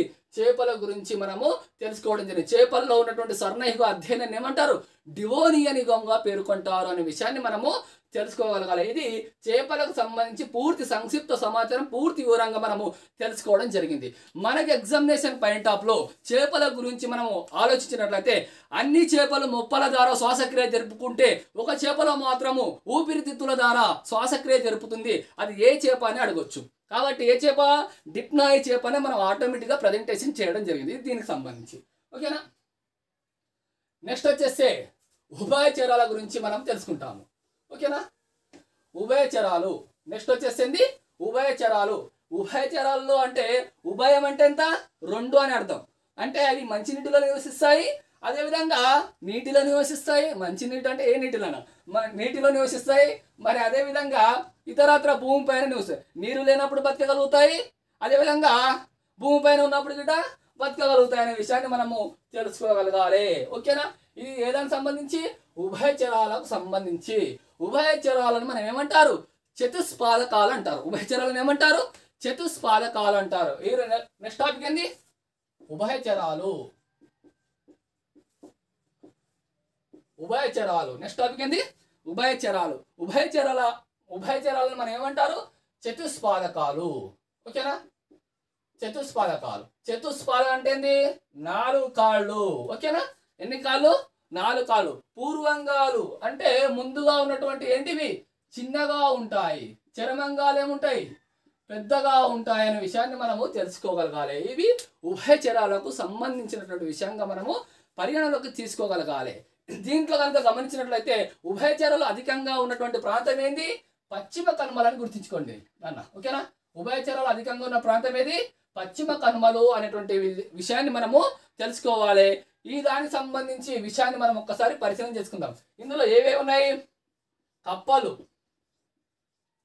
అదేవిధంగా రెండో విషయం వచ్చేస్తే సాలమండర్స్, తర్వాత సిసిలియన్స్ అనేటటువంటివి ఇందులో ఉన్నాయి. ఈ 3 అంశాలు ఎందులో వస్తాయి? ఉభయచరాల్లో వస్తాయని గుర్తుంచుకోండి. ఉభయచరాలు ఏమేమి వస్తాయి? కప్పలు వస్తాయి, సాలమండర్స్ వస్తాయి, సిసిలియన్స్ వస్తాయి. ఇప్పుడు మనం తెలుసుకోవాల్సినటువంటి విషయం ఏంది? కప్పల గురించి తెలుసుకుంటాము. ఓకేనా. ఇప్పుడు తెలుసుకోవాల్సినటువంటి విషయం ఏంది? మనం కప్పల గురించి తెలుసుకుంటాము. కప్పల అధ్యయనాన్ని మనం ఏమంటారు? బట్రకాలజీ అంటారు. కప్పల అధ్యయనాన్ని ఏమంటారు? బట్రకాలజీ అంటారు అనే విషయాన్ని గుర్తుంచుకోండి. కప్పల అధ్యయనాన్ని ఏమంటారు? బట్రకాలజీ. ఫస్ట్ అంశము. ఓకేనా. కప్పల అధ్యయనాన్ని మనం ఏమంటారు? బట్రకాలజీ అంటారు అనే విషయాన్ని గుర్తుంచుకోండి. ఓకేనా. దీనిలో ఉన్నటువంటి పూర్వంగాలు చిన్నగా ఉంటాయి. ఏముంటాయి? పూర్వంగాలు చిన్నవిగా ఉంటాయి, చర్మంగాలు పెద్దవిగా ఉంటాయి అనే విషయాన్ని గుర్తుంచుకోండి. చర్మంగాలు పెద్దవి అంటే ముందు కాళ్ళు చిన్నగా ఉంటాయి, వెనుక కాళ్ళు పెద్దగా ఉంటాయి. మనం అందరం కప్పల్ని చూసినటువంటి వాళ్ళమే. కప్పల్ని ఎవరు చూడకుండా ఉండలేనటువంటి వాళ్ళుగా మనం ఎవరం లేము అనే విషయాన్ని గుర్తుంచుకోండి. ఓకేనా? బట్రకాలజీ, పూర్వంగాలు మరి అదేవిధంగా చర్మంగాలు. ఓకేనా? అతిపెద్ద కప్ప ఏంది? రానో లిగోహిత్ అని గుర్తుంచుకోండి అన్న. రానో లిగోహిత్. ఓకేనా? వినంటారా నాన్న? సారీ, ఏంది? రానో లిగోహిత్. ఏందన్నా? అతిపెద్ద కప్ప ఏంది? రానా లిగోహిత్ అనే విషయాన్ని గుర్తుంచుకోండి. అతిపెద్ద కప్ప ఏంది? రానో లిగోహిత్. అదేవిధంగా అతి చిన్న కప్ప మైక్రోఫైలా అని గుర్తుంచుకోండి. ఏంది? మైక్రోఫైలా అనే విషయాన్ని అతి చిన్న కప్పగా మనం తెలుసుకోగలగాలి. అతి చిన్న కప్ప ఏంది? మైక్రోఫైలా. మరి అదేవిధంగా ఎగిరే కప్పని మనం ఏం తెలుసుకుంటాము అంటే రాకోఫోరస్ అని గుర్తుంచుకోండి. ఏంది? రాకోఫోరస్ అని గుర్తుంచుకోండి. నెక్స్ట్ వచ్చేస్తే ఈ కప్పల్లో కనుక గమనించినట్లయితే కప్పల్లో ఉన్నటువంటి అండాల సమూహాన్ని మనం ఏమంటారు? స్పాన్ అంటారు. కప్పల్లో ఉన్నటువంటి అండాల సమూహాన్ని ఏమంటారు? స్పాన్ అంటారు. ఏంది? అండాల సమూహాన్ని. నెక్స్ట్ వచ్చేస్తే కప్పల్లో ఉన్నటువంటి శుక్రకణాల సముదాయాన్ని మనం ఏమంటారు? మిల్టుగా పేర్కొంటారు. ఏమంటారు? మిల్టుగా పేర్కొంటారు. ఇందులో హృదయం ఎన్ని గదులు ఉంటాయి? 3 గదులుగా ఉంటుంది అనే విషయాన్ని గుర్తుంచుకోండి. ఇందులో ఎన్ని గదుల హృదయం ఉంటుంది? 3 గదులు. 2 జఠరికలు, 1 కర్ణిక అనే విషయాన్ని మనము తెలుసుకోవాలి. ఇది కప్పలకు సంబంధించినటువంటి పూర్తి డీటెయిల్స్ సంబంధించినటువంటి విషయంగా మనము తెలుసుకోగలగాలి. నెక్స్ట్ వచ్చేస్తే కప్పలకు సంబంధించి వీటి యొక్క జీవిత చక్రం ఏ విధంగా కొనసాగుతుంది అనే విషయాన్ని ఒకసారి ఆలోచించండి. ఇందులో గుడ్ల దశ అని ఒకటి ఉంటుంది. తర్వాత నెక్స్ట్ వచ్చేస్తే లార్వ దశ రెండవది. తర్వాత మూడవది వచ్చేస్తే టాడ్ఫోల్ లార్వ దశ. నాలుగవది వచ్చేసి ప్రౌఢ జీవిత దశ అనేటువంటి 4 రకాలుగా వీటి యొక్క జీవిత చక్రం ఉంటుంది. ఇక్కడ చూడండి, కప్పకు సంబంధించి గుడ్ల దశ ఫస్ట్ అంశం ఏంది? వీటి జీవిత చక్రాన్ని ఒకసారి పరిశీలన చేద్దాం. ఈ గుడ్ల దశలో ఏమవుతుంది? కప్పలో బాహ్య ఫలదీకరణ జరుగుతుంది కాబట్టి ఇందులో గుడ్ల దశ. అదేవిధంగా కప్పల పైన ఆంప్లాక్సరీ మెత్తలని ఉంటాయి. ఆంప్లాక్సరీ మెత్తలు ఉండటం ఫలితంగా కప్పల్లో లైంగిక ప్రత్యుత్పత్తికి తోడ్పడతాయి అనే విషయాన్ని మనం తెలుసుకోగలగాలి. ఓకేనా? ఏముంటాయి? ఆంప్లాక్సరీ మెత్తలు. ఏముంటాయి? ఆంప్లాక్సరీ మెత్తలు అనేటువంటి విషయాన్ని ఉంటాయి అనే విషయాన్ని గుర్తుంచుకోండి. ఓకేనా? అదేవిధంగా గుడ్లలో ఫస్ట్ కప్ప యొక్క జీవిత చక్రాన్ని మనం పరిశీలన చేసినట్లయితే ఫస్ట్ గుడ్ల దశ. గుడ్ల దశలో ఏం జరుగుతుంది? బాహ్య ఫలదీకరణ జరుగుతుంది. ఓకేనా? గుడ్ల దశలో ఏం జరుగుతుంది? బాహ్య ఫలదీకరణ జరుగుతుంది. ఇక్కడ ఉన్నటువంటి అండాల సమూహాన్ని స్పాన్ అంటారు. అదేవిధంగా శుక్రకణాల సముదాయాన్ని ఏమంటారు? మిల్ట్ అంటారు అనే విషయాన్ని గుర్తుంచుకోండి. ఇది గుడ్ల దశ. అదేవిధంగా లార్వ దశ గురించి చూద్దాం.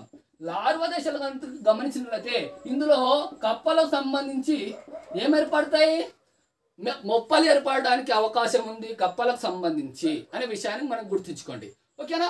నెక్స్ట్ వచ్చేస్తే కప్పలకు సంబంధించి టాడ్పోల్ లార్వ దశ. ఇందులో బాహ్య మొప్పలు ఏర్పడతాయి. అదేవిధంగా కొంతవరకు కప్పలకు సంబంధించి పూర్తి నిర్మాణం ఏర్పడదు ఇందులో టాడ్పోల్ లార్వ దశలో. కానీ నెక్స్ట్ వచ్చేస్తే ప్రౌఢ దశలో ఏం జరుగుతుంది? కప్పకు సంబంధించినటువంటి పూర్తి నిర్మాణం ఏర్పడుతుంది. ఏం ఏర్పడుతుంది? కప్పకు సంబంధించి పూర్తి నిర్మాణం ప్రౌఢ దశలో ఏర్పడుతుంది. దేని సమక్షంలో? థైరాక్సిన్ సమక్షంలో. Very important. ఏదాని సమక్షంలో? థైరాక్సిన్ సమక్షంలో ఏర్పడుతుంది అనే విషయాన్ని మనం తెలుసుకోగలగాలి. ఇది కప్పలకు సంబంధించి. చూడండి, ఈ కప్పల్లో ఉన్నటువంటి దీనికి సంబంధించి ఆలోచించినట్లయితే ఉభయచరాలకు సంబంధించినటువంటి మనము స్కర్నై గారిని ఏమంటారు? కార్బోనిఫేరస్ అని గుర్తుంచుకోండి. కప్పలు ఉన్నాయి కాబట్టి కార్బోనిఫేరస్ యుగం గుర్తుంచుకోండి. ఓకేనా? చూడండి రా నాన్న, ఇక్కడ మీరు ఆలోచించినట్లయితే మనము ఉభయచరాల్లో మనం తెలుసుకుంటున్నాము. సకశేరుకల్లో చేపల గురించి పూర్తి కావడం జరిగింది. రెండో అంశాన్ని ఆలోచించినట్లయితే రెండో అంశం ఏంది? ఉభయచరాల గురించి. ఉభయం అంటే ఏంది? మంచి నీటిలో నివసిస్తాయి, అదేవిధంగా భూమి లోపల నివసిస్తాయి, భూమి పైన నివసిస్తాయని గుర్తుంచుకోండి. అందులో మనము ఉభయచరాల్లో చతుస్పాదకాలు అనే విషయాన్ని గుర్తుంచుకోండి. వీటిలో మనం 4 అంశాలు ఉంటాయి. కప్పల అధ్యయనాన్ని మనము బట్రకాలజీ అంటారనే విషయాన్ని మనం తెలుసుకోవాలి. ఈ కప్పలకు సంబంధించి పూర్వంగాలు మరియు చర్మంగాలు ఉంటాయనే విషయాన్ని చెప్పుకోవడం జరిగింది. అతిపెద్ద కప్పగా రానో లిగోహిత్, మరియు అదేవిధంగా అతి చిన్న కప్ప మైక్రోఫైలా, మరి ఎగిరే కప్పగా మనము రాకోఫోరస్ ను చెప్పుకోవడం జరిగింది. కప్పల యొక్క అండాల సముదాయాన్ని మనం ఏమని చెప్పుకోవడం జరిగింది, స్పాన్ అని చెప్పుకోవడం జరిగింది. అదేవిధంగా కప్పలకు సంబంధించి శుక్రకణాల సముదాయాన్ని మిల్ట్ అని చెప్పుకోవడం జరిగింది. నెక్స్ట్ వచ్చేసి కప్పల్లో ఆంప్లాక్సరీ మెత్తలు ఉంటాయనే విషయాన్ని మనము తెలుసుకోవడం జరిగింది. ఇది కప్పలకు సంబంధించినటువంటి పూర్తి డీటెయిల్స్గా మనం తెలుసుకోగలగాలి. కప్ప జీవిత చక్రంలో గుడ్ల దశ, ఫస్ట్ వచ్చేసి గుడ్ల దశ, రెండోది వచ్చేసి లార్వ దశ, మూడోది వచ్చేసి థర్డ్ ఫోర్ లార్వ దశ, నాలుగోది వచ్చేసి మనం ఏం చెప్పుకోవడం జరిగింది, ప్రౌఢ జీవి దశ అని గుర్తుంచుకోండి. మనకి ఎగ్జామినేషన్లో అతి చిన్న కప్ప ఏది అని అడగొచ్చు. అతి చిన్న కప్ప ఏది, మైక్రోఫైల్ అని గుర్తుంచుకోండి. అతి పెద్ద కప్ప ఏది, రానోలిగేత్ అని గుర్తుంచుకోండి. ఎగిరే కప్ప ఏది అంటే రాకోఫోరస్ అని గుర్తుంచుకోండి. ఇది ఏదానికి సంబంధించి ఉభయచరాల్లో ఉన్నటువంటి మనము కప్పల గురించి మనం పూర్తి డీటెయిల్స్ తెలుసుకోవడం జరిగింది. ఓకేనా, దీనికి సంబంధించి అదేవిధంగా ఇక్కడ కార్బోనిఫేరస్ అన్నది కాబట్టి ఏదానికి సంబంధించి ఉభయచరాల కాలానికి సంబంధించి. ఓకేనా, అదేవిధంగా చేపల దానికి ఏముంది, డివోయిన్ కాలం అనే విషయాన్ని మనం గుర్తుంచుకోండి. ఓకేనా, దీనికి సంబంధించిన విషయంగా మనము పరిగణలోకి తీసుకోగలగాలి. నెక్స్ట్ వచ్చేసి సాలమండర్స్. సాలమండర్స్ అంటే పూర్వంగాలు మరియు అదేవిధంగా చర్మంగాలు సమానంగా ఉంటాయి అనే విషయాన్ని గుర్తుంచుకోండి. ఓకేనా, పూర్వంగాలు మరియు చర్మంగాలు ఏముంటాయి, సమానంగా ఉంటాయి అనే విషయాన్ని గుర్తుంచుకోండి. ఇందులో ఆంఫిహ్యూమా అనేటువంటిది ఉంటుంది. మనం ఏం చెప్పుకుంటాము, సాలమండర్స్. సాలమండర్స్ కప్పలు ఫస్ట్ మనం తెలుసుకోవడం జరిగింది ఉభయచరాల్లో. రెండవది సాలమండర్స్. సాలమండర్స్లో ఏం జరుగుతుంది, పూర్వంగాలు ప్లస్ చర్మంగాలు ఏముంటుంది, సర్వ సమానంగా ఉంటాయి. ఓకేనా, సర్వ సమానంగా ఉంటాయనే విషయాన్ని గుర్తుంచుకోండి. ఉదాహరణకు ఆంఫిహ్యూమా. ఆంఫిహ్యూమాలో ఏం జరుగుతుంది అంటే అత్యంత పొడవైనటువంటి ఆర్బీసీ ఎర్ర రక్త కణంగం కలిగినటువంటి వాటిని మన ఆంఫిహ్యూమాగా పేర్కొంటారనే విషయాన్ని గుర్తుంచుకోండి. తర్వాత సిసిలియన్స్, ఈ పుట్టుకతోటే గుడ్డివిగా పేర్కొంటారు. ఏంటివి, సిసిలియన్స్ అని గుర్తుంచుకోండి. పుట్టుకతోటే గుడ్డివి అనే విషయాన్ని తెలుసుకోండి. ఓకేనా, పుట్టుకతోటే గుడ్డివి అని గుర్తుంచుకోండి. ఇక్థియోపిస్ అని గుర్తుంచుకోండి. ఇక్థియోపిస్ ఇది దీనికి సంబంధించి ఏదానికి సంబంధించి మనము ఉభయచరాల్లో ఉన్నటువంటి కప్పలు సాలమండర్స్, అదేవిధంగా సిసిలియన్స్. సాలమండర్స్ అంటే పూర్వంగాలు చర్మంగాలు సమానంగా ఉంటాయనే విషయాన్ని మనం తెలుసుకోవడం జరిగింది. సిసిలియన్స్లో ఏం జరుగుతుంది, ఇవి పుట్టుకతోటే గుడ్డివి అని చెప్పుకోవాలి. ఈ యొక్క భూమిలో ఇవి బొరియల్లో నివసిస్తూ ఉంటాయనే విషయాన్ని గుర్తుంచుకోండి. ఇక్థియోపిస్ అనే విషయాన్ని గుర్తుంచుకోండి. మనం ఏమిటి గురించి కంప్లీట్ చేయడం జరిగింది, ఇప్పుడు చేపల గురించి కంప్లీట్ చేయడం జరిగింది, ఉభయచరాల గురించి కంప్లీట్ చేయడం జరిగింది. నెక్స్ట్ వచ్చేస్తే సరీసృపాల గురించి తెలుసుకుంటాం. నెక్స్ట్ ఏంటి, సరీసృపాల గురించి నెక్స్ట్ తెలుసుకుంటాం. ఓకేనా, ఈ సరీసృపాల గురించి మనం తెలుసుకున్నట్లయితే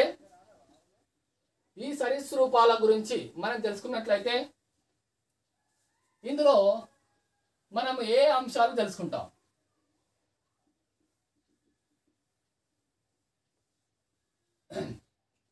సరీసృపాలు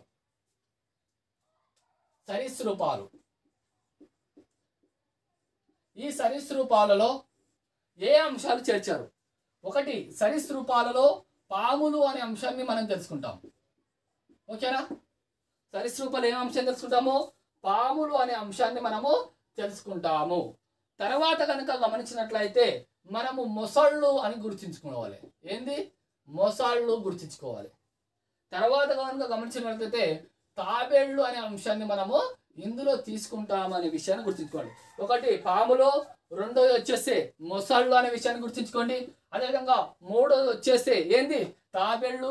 నాలుగోది వచ్చేసి బల్లులు. ఏంది, నాలుగోది వచ్చేసి బల్లులు. అదేవిధంగా ఐదోది వచ్చేసి డైనోసార్స్. ఐదోది ఏంది, డైనోసార్స్ అని గుర్తుంచుకోండి. తర్వాత ఆరోది వచ్చేసి స్పినోడన్, సజీవ శిలాజం గురించి. చూడండి, ఇప్పుడు మనము పాముల గురించి తెలుసుకుంటాం. పాముల అధ్యయనాన్ని మనం ఏమంటారు, సర్పంటాలజీ లేదా ఒపిడిమియాలజీ అంటారు. ఏమంటారు, పాముల అధ్యయనాన్ని ఏమంటారు, సర్పంటాలజీ లేదా సర్పంటాలజీ లేదా ఒపిడిమియాలజీ అంటారనే విషయాన్ని మనం పాముల అధ్యయనాన్ని మనం తెలుసుకుంటాము. ఓకేనా, ఈ దానికి సంబంధించి. ఓకేనా, అదేవిధంగా ఈ పాములకు సంబంధించినటువంటి విషయాన్ని మనం ఒక్కసారి పరిశీలన చేద్దాము. వీటి యొక్క శ్వాసక్రియ ఏ విధంగా జరుపుతుంది అంట? శ్వాసక్రియ చర్మం ఆధారంగా, అదేవిధంగా ప్రక్కటెంకల ఆధారంగా ఇవి యొక్క శ్వాసక్రియ జరుపుతాయనే విషయాన్ని మనకు పాములకు సంబంధించినటువంటి విషయంగా మనము తెలుసుకోగలగాలి. ఇది దీనికి సంబంధించి. అదేవిధంగా పాములకు సంబంధించి ఇవి భూకంపాల శబ్దాలను కూడా పసిగట్టగలుగుతాయి. ఎందుకంటే వీటిలో జాకబ్స్ అనేటువంటి అవయవాలు జాకబ్స్ అనేటువంటి అవయవాలు బాగా ఇందులో పాముల్లో మరియు కుక్కల్లో బాగా ఉండగలుగుతాయి. కాబట్టి ఇవి అత్యంత ముందస్తుగానే పసిగట్టగలుగుతాయి అనేటువంటి విషయాన్ని మనము పాముల్లో మనం తెలుసుకోగలగాలి. ఓకేనా? నెక్స్ట్ వచ్చేస్తే అతిపెద్ద పాము అమెరికన్ పైథాన్ అంటారు నాన్న. ఏమంటారు? American Python. ఓకేనా? అతిపెద్ద పాము ఏది? అమెరికన్ పాము అనే విషయాన్ని గుర్తుంచుకోండి. నెక్స్ట్ వచ్చేస్తే అతిపెద్ద పాము, పెద్దలంటే ఏంది? పరిమాణంలో. ఓకేనా? మరి అదేవిధంగా అతి పొడవైన పాము ఏది? ఆనకొండ అని గుర్తుంచుకోండి. ఓకేనా? ఆనకొండ, ఇది కొండ చిలువ అని గుర్తుంచుకోండి. కొండ చిలువ అనే విషయాన్ని గుర్తుంచుకోండి. అతి పొడవైన పాము ఏంది? ఆనకొండ. అదేవిధంగా విషసహిత మరియు అదేవిధంగా అత్యంత పొడవైనటువంటిది విషసహిత మరియు పాములను తినే పాము, అంటే తన స్వజాతిని తినేటువంటి వాటిని మనం ఏమంటారు? ఆమ్నివర్స్ అంటారు కదా. దానికి సంబంధించి వాటిని మనం ఏమంటారు అంటే కింగ్ కోబ్రా అనేటువంటిది విషసహిత సర్పం అనే విషయాన్ని గుర్తుంచుకోండి. ఏది? కింగ్ కోబ్రా అనేటువంటిది విషసహిత సర్పము. ఇది పాములను తినే పాముగా మనం పరిగణలోకి తీసుకుంటాం. అదేవిధంగా పాముకు సంబంధించి రెండు ఘాట్లు పడినట్లయితే వాటిని ఏమంటారు? విషసహిత సర్పాలుగా పేర్కొంటారు. అదేవిధంగా 2 లేదా అంతకన్నా ఎక్కువ కాట్లు పడినట్లయితే విషరహిత సర్పంగా పేర్కొంటారనే విషయాన్ని మనము తెలుసుకోగలగాలి. ఓకేనా? మరి అదేవిధంగా విషరహిత సర్పం ఎటువంటిది? యు ఆకారంలో వీటి యొక్క చుక్కలు పడి ఉంటాయనే విషయాన్ని మనము తెలుసుకోవాలి. ఇది పాములకు సంబంధించి. అదేవిధంగా పాములకు సంబంధించినటువంటి పార్క్ ఎక్కడ ఉంది? గిండి నేషనల్ పార్క్ ఎక్కడుంది? చెన్నైలో కలదు అనే విషయాన్ని గుర్తుంచుకోండి. ఓకేనా? చెన్నైలో గిండి నేషనల్ పార్క్ ఉంది అనే విషయాన్ని గుర్తుంచుకోండి. అదేవిధంగా పాములకు సంబంధించి యాంటీవీనం మరియు అదేవిధంగా పాలివీనం. కరిచినటువంటి పాము ఏదని తెలిసినప్పుడు యాంటీవీనం ఇస్తాము. కరిచినటువంటి పాము ఏదో తెలియనప్పుడు పాలివీనం అటువంటి దానిని మనం ఇంజక్షన్ ఇస్తామనే విషయాన్ని గుర్తుంచుకోండి. అంటే యాంటీవీనం మరియు పాలివీనం సంబంధించినటువంటి ఈ యొక్క డ్రగ్ను సంబంధించి ఈ ఉత్పత్తి చేస్తున్నటువంటి సమస్యలు ఎక్కడెక్కడ ఉంది అనే విషయాన్ని మనము తెలుసుకుందాం. ఒకటి హాప్కిన్స్ అనేటువంటి సమస్య ఉంది. మరి అదేవిధంగా తర్వాత హాప్కిన్స్ అనే సమస్య ముంబైలో కలదు. అదేవిధంగా సెంట్రల్ డ్రగ్ రీసెర్చ్ ఇన్స్టిట్యూట్ ఎక్కడ ఉంది అంటే ఇది కసౌలి, పూణేలో కలదు. కసౌలి హిమాచల్ ప్రదేశ్లో ఉంది అనే విషయాన్ని గుర్తుంచుకోండి. కసౌలి ఎక్కడ ఉంది? ఇది హిమాచల్ ప్రదేశ్.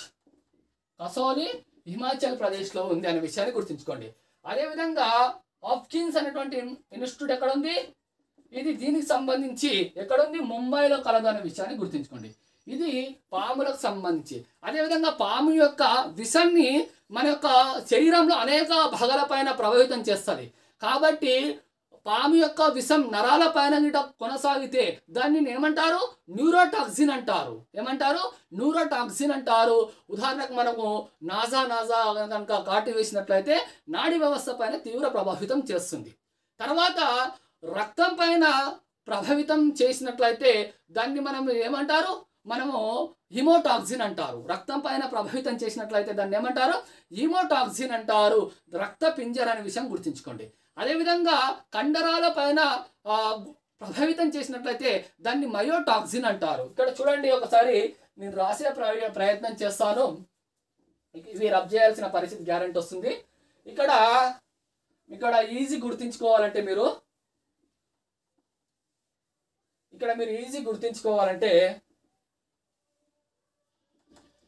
ఇక్కడ నేనేం చెప్తున్నాను చూడండి.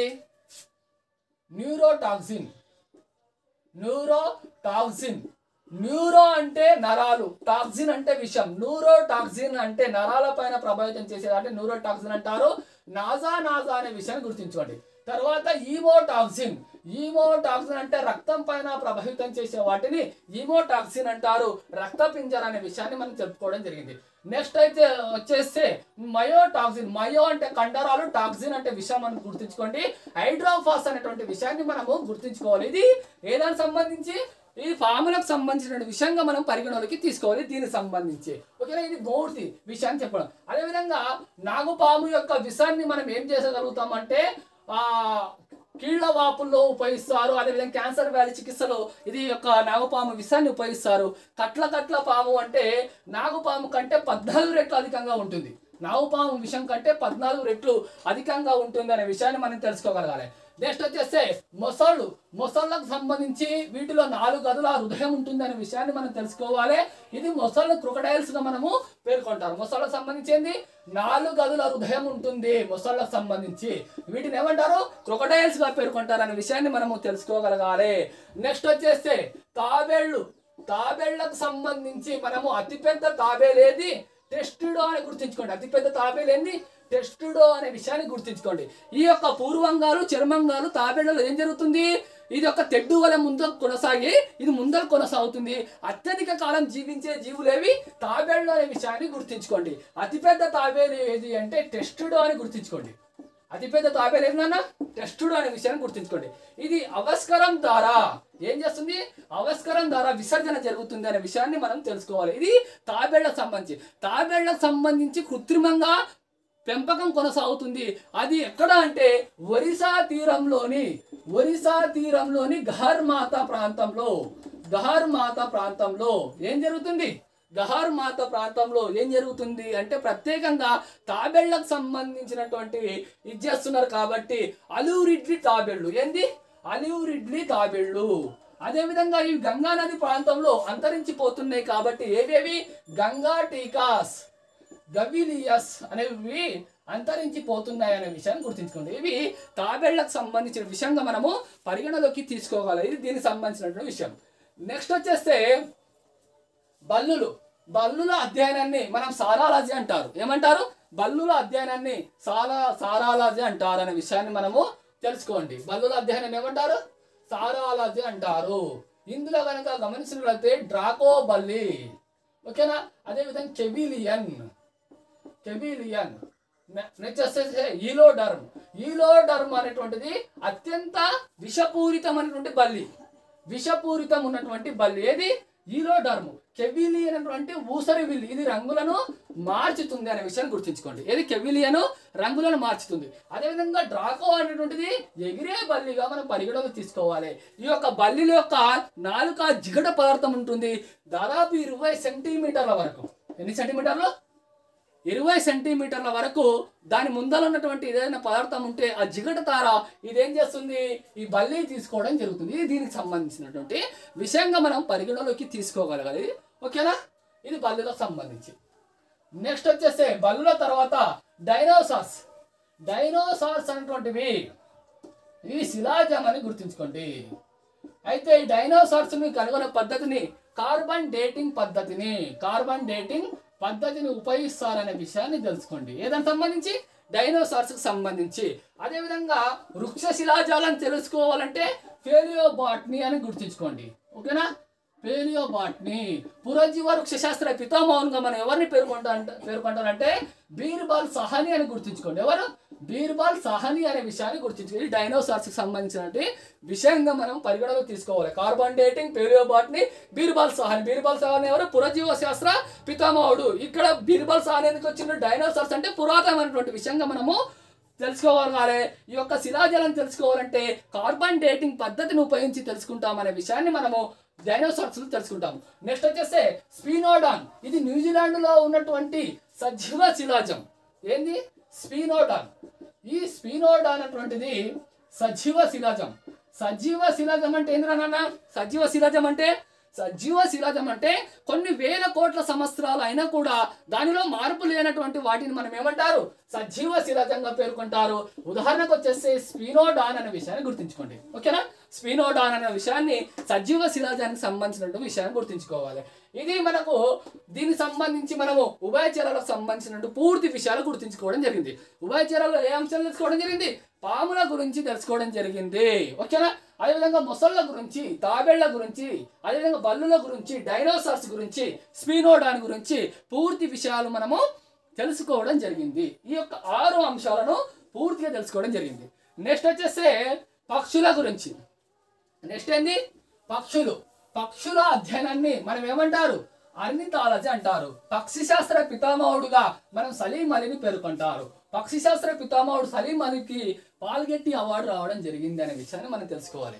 చూడండి, ఫస్ట్ ఇప్పుడు మనము 4వ అంశం ఏందంట్లో సకశేరుకాల్లో 4వ అంశం గురించి తెలుసుకుంటున్నాము.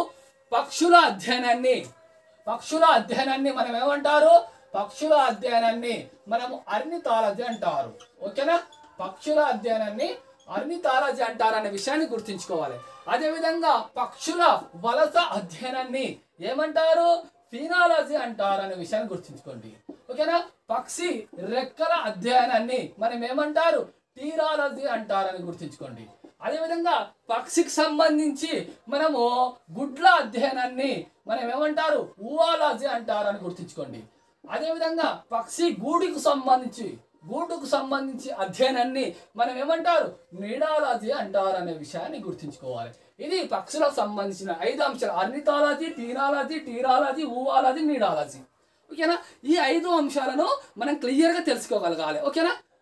పక్షుల అధ్యయనాన్ని ఆర్నిథాలజీ అంటారు, పక్షుల వలసల అధ్యయనాన్ని ఫీనాలజీ అంటారు, పక్షి రెక్కల అధ్యయనాన్ని టీరాలజీ అంటారు, పక్షుల యొక్క గుడ్ల అధ్యయనాన్ని ఊవాలజీ అంటారు, పక్షి గూడు అధ్యయనాన్ని నీడాలజీ అంటారు.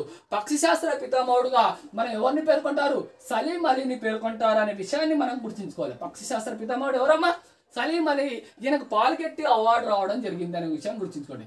అదేవిధంగా పక్షులు దివ్యమైనటువంటి సరీసృపాలుగా పేర్కొన్నటువంటి శాస్త్రవేత్తగా ఎవరు అంటే ఆక్సిలే అనే విషయాన్ని గుర్తుంచుకోండి. ఆక్సిలే దివ్యమైనటువంటి సరీసృపాలు అనే విషయాన్ని పక్షుల్లో రావడం జరిగింది అనే విషయాన్ని మనం తెలుసుకోవాలి.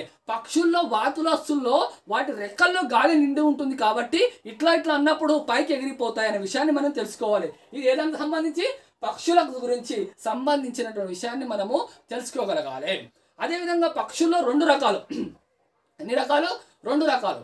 ఎగిరే పక్షులు, ఎగరలేని పక్షులు. ఎగరలేనటువంటి అంటే భూమిపైన ఉన్నటువంటి వాటిని ఎగరలేని పక్షులు అంటారు. ఎగిరే పక్షులను ఆకాశంలో పైన తేలే వాటిని ఎగిరే పక్షులుగా పేర్కొంటారు. ఓకేనా? ఈ ఎగిరే పక్షుల్లో మనం ఆలోచించినట్లయితే హమ్మింగ్ బర్డ్ అనేటువంటి పక్షి.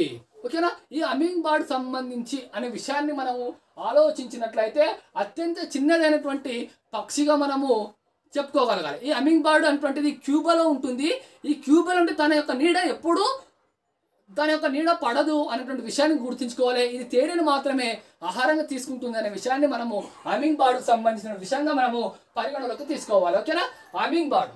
ఓకేనా? తర్వాత హమ్మింగ్ బర్డ్ తర్వాత మనము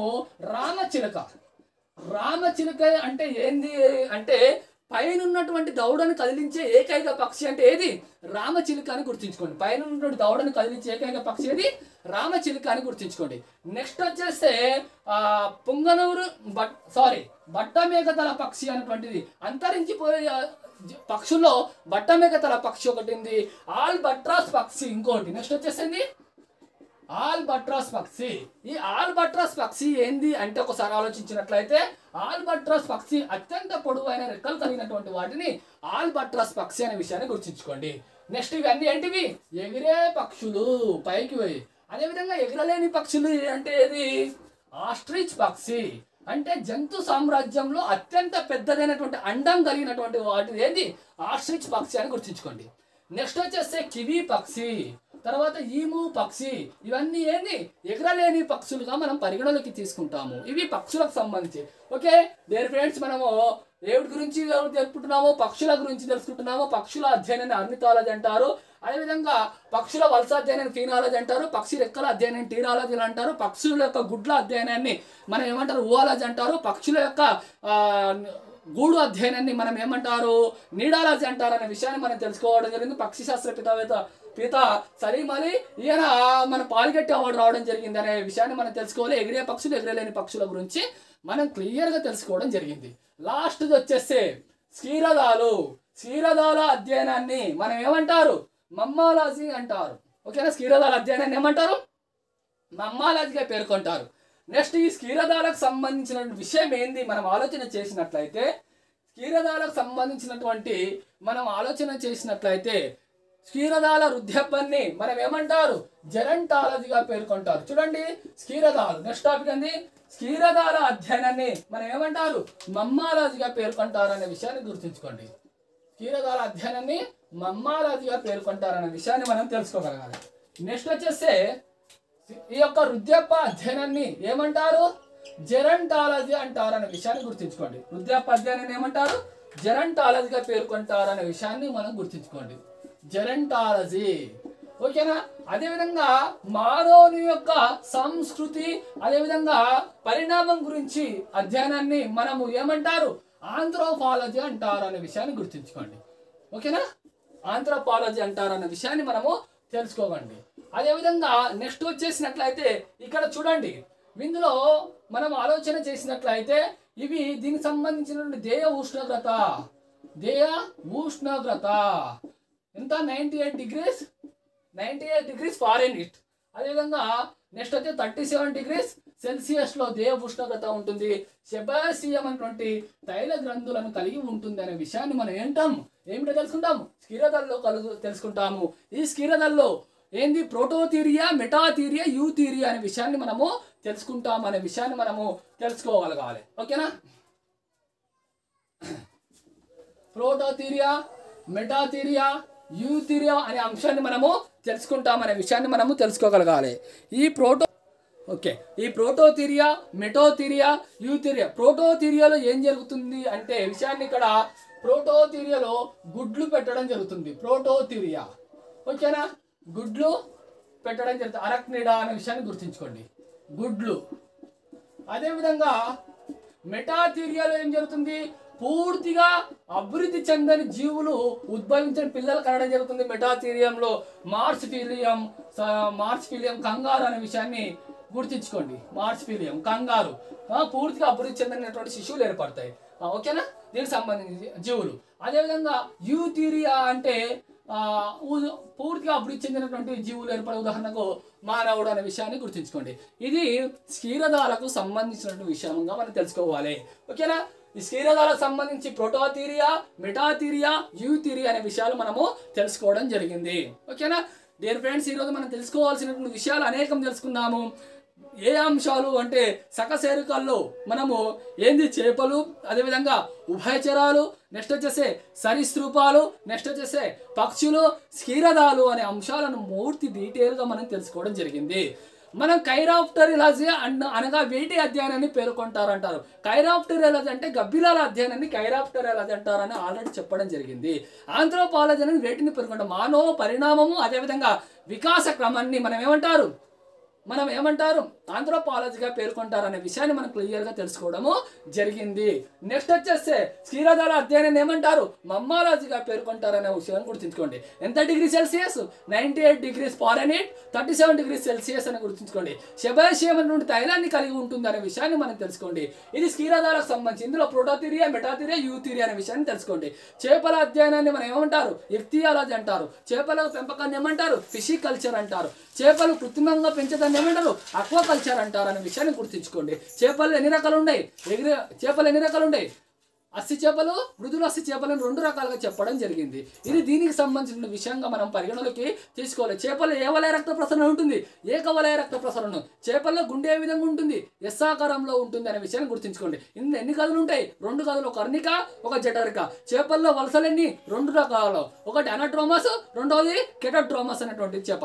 బెంగాలీలకు ఇష్టమైనటువంటి చేప ఏది, ఇల్సా అనే చేప. ఒక ఇల్సా చేప ఎన్ని సంవత్సరాలకు 1 కేజీ పెరుగుతుంది అంటే 1 సంవత్సరానికి 2 సంవత్సరాలకు 1 కేజీ పెరుగుతుంది అనే విషయాన్ని మనము ఈ చేపలకు సంబంధించిన విషయంగా మనము పూర్తి డీటెయిల్గా తెలుసుకుంటాం. చేపల్లో శ్వాస వ్యవస్థ ఎట్లా జరుగుతుంది, మొప్పల ద్వారా. కానీ డిప్నై చేపలు ఎట్లా జరుగుతుంది, ఊపిరితిత్తుల ద్వారా జరుగుతుంది అనే విషయాన్ని మనం తెలుసుకోగలగాలి.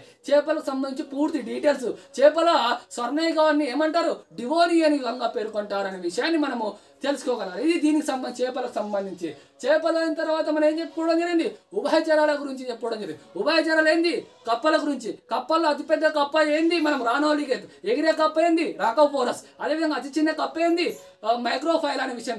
మన కప్పలో ఏంది? ఆంప్లెక్సరీ మెత్తలు ఉంటాయనే విషయాన్ని మనం తెలుసుకోవడం జరిగింది. ఈ కప్పల గురించి పూర్వంగాలు మరి అదేవిధంగా చరమంగాలు కలిగి ఉంటాయనే విషయాన్ని కూడా మన కప్పలకు సంబంధించినటువంటి విషయాన్ని. కప్పల్లో జీవిత చక్రంలో 4 దశలు ఉంటాయి. ఒకటి ఏంది? బాహ్య ఫలదీకరణ. ఒకటి గుడ్ల దశ, రెండోది వచ్చేసి లార్వ దశ, మూడోది వచ్చేసి టాడ్పోల్ లార్వ దశ, నాలుగోది వచ్చేసి ఏంది? మనము ప్రౌఢ జీవిత చక్ర దశలో కప్పకు సంబంధించిన పూర్తి డీటెయిల్స్. అదేవిధంగా సిసిలియన్స్ పూర్వంగాలు, సాలమండర్స్ పూర్వంగాలు, చర్మంగాలు సర్వసమానంగా ఉంటాయి అనే విషయాన్ని చెప్పడం జరిగింది. దానికి ఏంది? యాంపియోమా అతిపెద్ద ఆర్బీసీ కలిగినటువంటి కణంగా మనం చెప్పుకోవాలి, కణం కలిగినటువంటిది. నెక్స్ట్ వచ్చే సిసిలియన్స్ పూర్తిగా ఇవి గుడ్డివి అనే విషయాన్ని గుర్తుంచుకోండి. ఇవి బొరియల్లో నివసిస్తాయి అనే విషయాన్ని గుర్తుంచుకోండి. ఇది దానికి సంబంధించి సిసిలియన్స్గా మనము తెలుసుకోవాలి. ఇక్తియోఫిస్గా గుర్తుంచుకోవాలి. ఇది కప్పలకు సంబంధించిన విషయంగా మనము పరిగణలోకి తీసుకోగలగాలి. ఇవి పూర్తి కప్పలు, సాలమండర్స్, సిసిలియన్స్. కప్పలు, నెక్స్ట్ వచ్చేసి ఏవే చేపలు, ఉభయచరాలు, నెక్స్ట్ వచ్చేసి సరీసృపాల గురించి తెలుసుకుంటాం. సరీసృపాలు ఏంటి గురించి తెలుసుకోవడం? పాముల గురించి తెలుసుకోవడం అనేది. పాముల అధ్యయనం ఏమంటారు? ఒపిడిమియాలజీ అంటారు. దీన్ని ఏమంటారు? సర్పంటాలజీ అంటారు. అతిపెద్ద పాముగా మనం ఏమని పేర్కొంటారు? అమెరికన్ పైథాన్ పేర్కొంటారు. అతి పొడవైనటువంటి పాముగా మనం ఏం పేర్కొంటారు? అనకొండను పేర్కొంటారు అనే విషయాన్ని మనం తెలుసుకోగలగాలి. నెక్స్ట్ వచ్చేస్తే పాముల్లో ఉన్నటువంటి పామే తినేటువంటి పామేది? కింగ్ కోబ్రా అనే విషయాన్ని గుర్తుంచుకోండి. 2 చుక్కలు వాడితే ఘాట్లు పడితే విషసర్పము. అదేవిధంగా విషరహితం అంటే అనేకమైనటువంటిది. అదేవిధంగా ఇక్కడ ఉన్నటువంటి పరిశోధన కేంద్రాలు ఏవేవి? కసోలి అనేటువంటి Himachal Pradesh central drug research institute అనేటువంటి విషయాన్ని గుర్తుంచుకోవాలి. ఆఫ్కిన్స్ అనేటువంటి విషయాన్ని గుర్తుంచుకోవాలి. ఇది ముంబైలో ఉంది అనేటువంటిది. యాంటీవీరం, పాలివీరం ఇస్తారు అనే విషయాన్ని గుర్తుంచుకోవాలి. పాము ఏదైనా ఖర్చింది తెలిస్తే యాంటీవీరం ఇస్తారు, అది తెలియనప్పుడు పాలివీరం ఇస్తారు అనే విషయాన్ని గుర్తుంచుకోండి. పాముల్లో ఉన్నటువంటి ఏంది? ఇవి అనేకమైనటువంటి శబ్దాలను గ్రహించగలుగుతాయి. చర్మం ద్వారా శ్వాసక్రియ జరుగుతాయి అనే విషయాన్ని గుర్తుంచుకోవాలి. ఇది కాళ్ళు మరియు లేనటువంటి అనే విషయాన్ని, కాళ్ళు మరియు చెవులు లేనటువంటి విషయాన్ని మనము తెలుసుకోగలాలి. ఇది దానికి సంబంధించి. అదేవిధంగా తాబేళ్ల గురించి తెలుసుకోవడం జరిగింది. తాబేళ్లు పూర్వంగాలు, చర్మంగాలు ఇందులో ఎట్లుంటాయి? తెడ్ల వల్ల పనిచేస్తుంటాయి అనే విషయాన్ని గుర్తుంచుకోవాలి. అతిపెద్ద తాబేలు ఏంది? టెస్టుడ్ అని చెప్పుకోగలగాలి. గహర్మాతా ప్రాంతంలో, ఒరిస్సా ప్రాంతంలో గహర్మాతా ప్రాంతం ఏంది శాంక్చువరీ గిట ఏర్పాటు చేయడం జరిగింది అనే విషయాన్ని మనం ఏం తెలుసుకోవడం జరిగింది? తాబేళ్లలో తెలుసుకోవడం జరిగింది. మొసళ్ళలో 4 గదులు ఉండగలిగి దీన్ని క్రొకడైల్స్గా పేర్కొంటారనే విషయాన్ని తెలుసుకోవాలి. అంతరించిపోతున్న తాబేలు ఏంది? గంగా టీకస్ అనేటువంటి తాబేలు. నెక్స్ట్ వచ్చేసి గవిలియస్ అనేటువంటి తాబేలు అనే విషయాన్ని గుర్తుంచుకోండి. నెక్స్ట్ వచ్చేసి బల్లుల అధ్యయనాన్ని ఏమంటారు? సారాలజీ. ఇందులో ఎన్ని ఉన్నాయి? డ్రాగోబల్లి అని చెప్పుకోవడం జరిగింది. కెవిలియన్, ఊసర విలియన్ గురించి తెలుసుకోవడం జరిగింది. మరి విధంగా హీలోటర్మ్ అనేటువంటి విషయాన్ని మనము తెలుసుకోవడము జరిగింది. ఇది ఏదానికి సంబంధించి? సరీసృపాలు, చేపలు, ఉభయచరాలు, సరీసృపాలు. నెక్స్ట్ వచ్చేసి పక్షుల అధ్యయనాన్ని ఏమంటారు? అర్నిథాలజీ. పక్షుల రెక్కల అధ్యయనం టీరాలజీ. పక్షుల గుడ్ల అధ్యయనాన్ని ఊవాలజీ. పక్షి యొక్క గూడు కట్టుకునే విధానాన్ని నీడాలజీగా పేర్కొనడం జరిగింది. పక్షి శాస్త్ర పితామహుడుగా మనము ఎవరిని పేర్కొంటారు? సలీం అలీని పేర్కొనడం జరిగింది. ఈయనని మనము పాల్గెట్టి అవార్డు కూడా ఈయనకు రావడం జరిగింది అనే విషయాన్ని, పక్షులు దివ్యమైన సరీసృపాలుగా పేర్కొన్నటువంటి వాటిని ఎవరిని? ఆఫ్కిన్స్ని పేర్కొంటారు, ఆక్సిలియన్ని పేర్కొంటారు అనే విషయాన్ని మనం తెలుసుకోగలగాలి. వీటి యొక్క రెక్కలలో గాలి ఉండటం ఫలితంగా పైకి ఎగురుతుంది ఊతలస్సుల భాగంలో అనే విషయాన్ని తెలుసుకోండి. ఇందులో పక్షుల్లో 2 రకాలు. ఎన్ని?